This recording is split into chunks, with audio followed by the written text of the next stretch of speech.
नमस्कार। रिपब्लिक भारत के नीवा भूपा स्टूडियो में आप सबका बहुत बहुत स्वागत है। मैं हूं आप सबके साथ अनूप। खबरों की शुरुआत करते हैं और दिन भर के तमाम बड़ी और अपडेट खबरें आप तक पहुंचाएंगे, लेकिन सबसे पहले बात महाकुंभ की करते हैं। जी हां, उस महाकुंभ की जो भव्य, दिव्य और नव्य है, और यहां पेशवाई हो रही अखाड़ों की।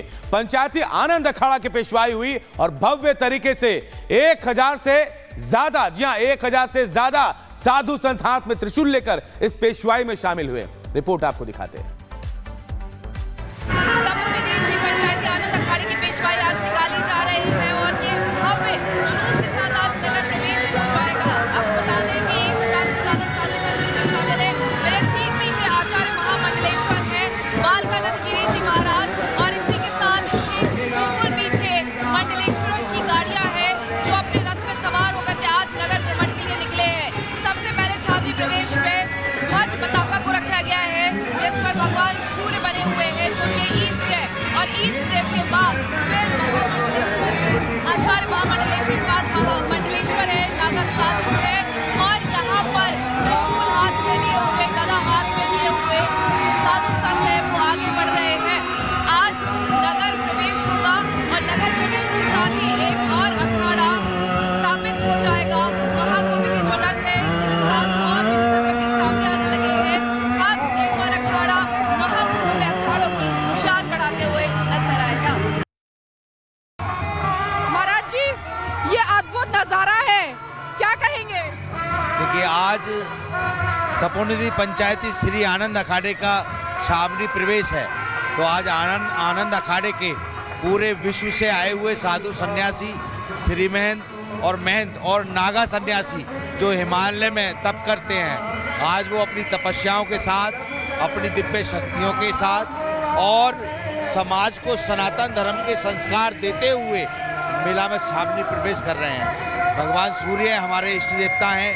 भास्कर भगवान अपनी ऊर्जाओं के साथ और अपनी ऊष्मा के साथ समस्त जनता को आज शक्ति प्रदान कर रहे हैं और हम लोग मेला में प्रवेश कर रहे हैं। महाराज जी, लेकिन वक्फ बोर्ड की तरफ से ये कहा जा रहा है कि ये जो जमीन है कुंभ की वो वक्फ की जमीन है, उसको लेकर क्या कहेंगे? देखिए, वो कौन क्या कह रहा है, क्योंकि ज्ञान के अभाव के कारण लोग ऐसी बातें करते हैं। आज तो सबको एकजुट होकर के भारत को अपनी उपस्थिति दर्ज कराने का समय है। भारत हमारा प्राचीन परंपरा से सनातन धर्म को मानने वाला है और सनातन धर्म सबको जोड़ता है, तोड़ता नहीं है। आज सनातन धर्म में सम्मिलित होकर के सभी को अपनी उपस्थिति दर्ज कराने की आवश्यकता है, उसका विरोध करने की आवश्यकता नहीं है। तो तपोनिधि श्री पंचायती अखाड़े की पेशवाई में सबसे आगे अखाड़े का धर्म ध्वजा लहरा रहा था, जिस पर भगवान सूर्य विराजमान थे और रथ पर खुद महामंडलेश्वर आचार्य थे। और इसके बाद इसकी तस्वीर अलग ही नजर आ रही थी। कैसी तस्वीर थी, भव्यता की, दिखाते हैं आपको। तो देखिए, यहाँ पर पेशवाई निकाली जा रही है। लगातार तस्वीरें बहुत अद्भुत भयंकर यहाँ पर नजर आ रही है। त्रिशूल वाले बाबा भी आपको यहाँ पर दिखाई दे रहे हैं। भोलेनाथ भी यहाँ पर नजर आ रहे हैं और भक्तों में भी उत्साह जो है वो खास तौर से देखा जा रहा है।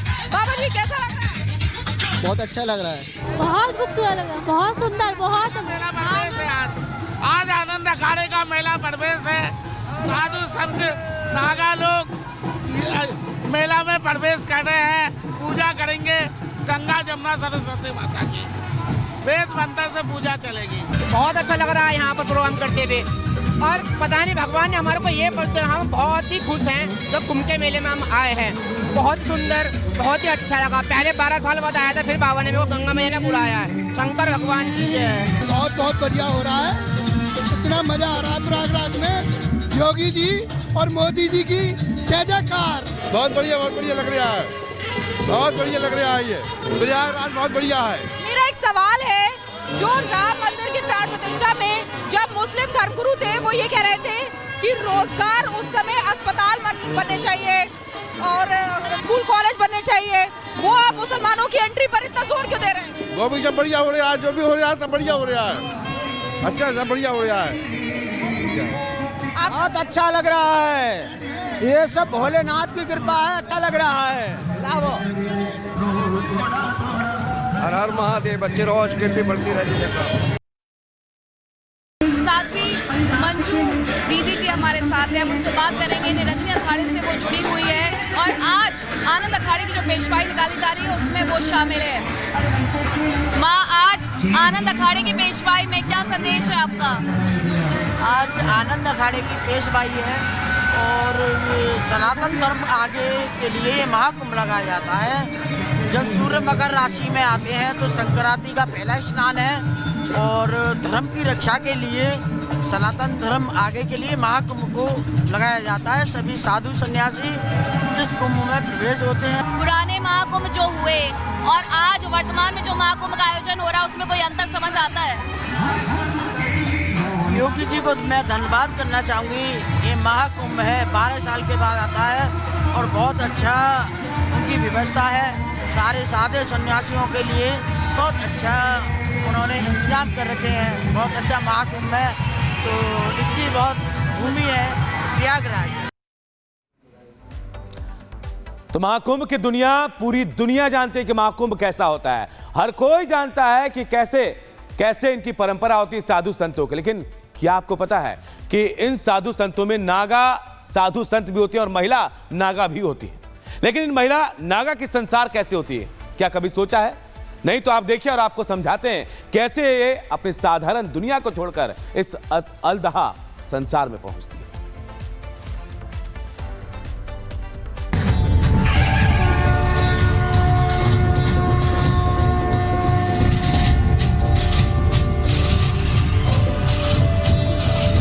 महाकुंभ सनातन संस्कृति, संस्कार, सौहार्द, संप्रदाय और आस्था का अद्भुत संगम है।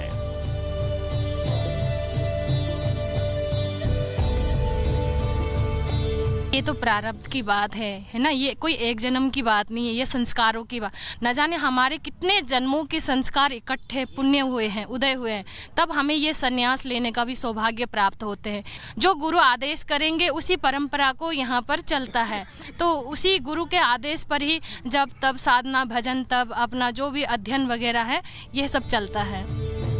महाकुंभ का सबसे बड़ा आकर्षण उसमें पहुंचने वाले नागा साधु और अलहदा अंदाज वाले संत सन्यासी होते हैं, जो संगम की रेती पर कड़ाके की ठंड में सनातन संस्कृति की धुनी रमाते हैं।